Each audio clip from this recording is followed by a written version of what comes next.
అంతర్జాతీయ ఫుట్బాల్ చరిత్రలోని అత్యంత అద్భుతమైన తిరుగులేని ఒక సువర్ణ శకం నేటితో ముగిసింది.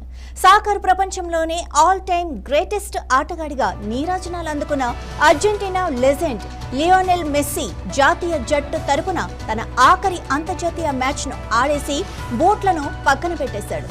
ఫిఫా ప్రపంచ కప్ 2026 ఫైనల్ మ్యాచ్లో స్పెయిన్ చేతిలో అర్జెంటీనా జట్టు పరాజయం పాలు కావడంతో మెస్సీ తన సుదీర్ఘ అంతర్జాతీయ ప్రస్థానాన్ని కన్నీళ్లతో ముగించాల్సి వచ్చింది. తన చివరి మ్యాచ్లో టైటిల్ గెలిచి ఘనంగా వీడ్కోలు పలకాలని ఆశించినప్పటికీ రన్నరప్గా నిలవడంతో మైదానంలోనే తీవ్ర భావోద్వేగానికి గురై కన్నీటి పర్యంతమవుతూ నిష్క్రమించాడు.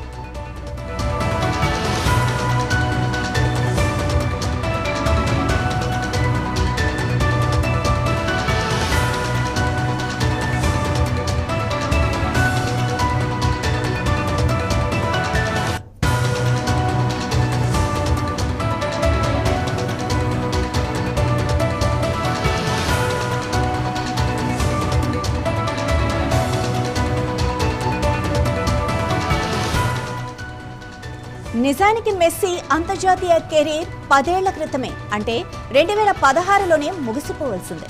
2014 ప్రపంచ కప్ ఫైనల్లో జర్మనీ చేతిలో ఎదురైన ఓటమి, ఆ తర్వాత 2016 కోపా అమెరికా ఫైనల్లో చిలీ చేతిలో పెనాల్టీ షూటౌట్లో ఎదురైన పరాజయం ఆయన మానసికంగా తీవ్రంగా కుంగిపోయేలా చేశాయి. వరుసగా ఫైనల్స్ వరకు వచ్చి టైటిల్స్ గెలవలేకపోతున్నానన్న తీవ్ర నిరాశతో ఆ సమయంలోనే ఆయన అంతర్జాతీయ ఫుట్బాల్కు రిటైర్మెంట్ ప్రకటించేశాడు.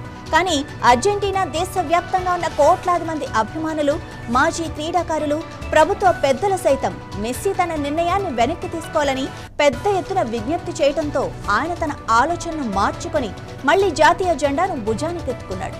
తిరిగి వచ్చిన తర్వాత మెస్సీ సృష్టించిన ప్రభంజనం ఫుట్బాల్ చరిత్రలోనే నిలిచిపోతుంది.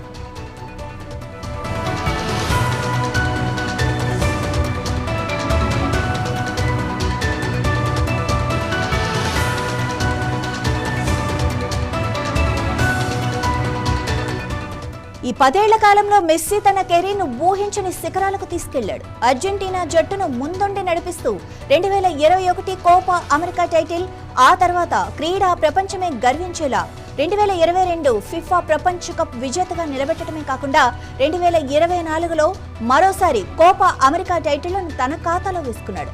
ఆఖరి మ్యాచ్లో ఓటమి ఎదురైనప్పటికీ ఒక ఫుట్బాల్ ఆటగాడిగా జాతీయ జట్టు తరపున ఆయన సాధించాల్సినవన్నీ సాధించి తన అంతర్జాతీయ ప్రస్థానాన్ని అత్యంత సంపూర్ణంగా పరిపూర్ణంగా ముగించి సాకర్ సామ్రాజ్యానికి అజరామరుడిగా నిలిచిపోయాడు.